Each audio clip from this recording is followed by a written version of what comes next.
গাড়ি, এত সুন্দর গাড়িটা রাখার কোনো জায়গা নাই, এখানে গাছের নিচে রাখা হয়েছে। যে ঝড় হচ্ছে কখন যে আমার গাড়ির উপর ডাল ভেঙে পড়ে মানে আমি নিজেও বলতে পারতেছি না।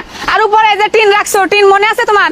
টিনটা যদি বাতাসে এই যে গাড়ির উপর পরে কি হবে বলো? তাড়াতাড়ি নামাও, টিন নামাও।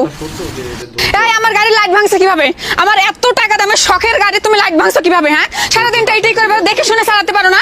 নেক্সট টাইম আমার অনুমতি ছাড়া আমার গাড়ি নিয়ে যাবে না তুমি। আরে অবস্থা কি করছে! হাই হাই, আমার এত টাকা দামের জিনিস, আমার শখের গাড়িটা। তুমি কি ফাজলামি করতেছো? 2 ঘন্টা ধরে গাড়িটা মুছতেছো। ডাক্তারের কাছে যাবো না আমি? এত সময় লাগে গাড়ি পরিষ্কার করতে? সারা বাসার সবাই মিলে গাড়ি পরিষ্কার করতে হবে, এখনো তোমার গাড়ি পরিষ্কার করা হয়নি? ফাজলামি করতেছো আমার সাথে? কখন যাবো? গাড়ি মুছা কি 4টেখানি ব্যাপার? 4টেখানি? একটা গাড়ি মুছতে 3জন 4জন লাগছে, তাও এখনো হয়নি। ঘরে সতীন এনে আমার লাইফে আমি সব থেকে বড় একটা ভুল করছি।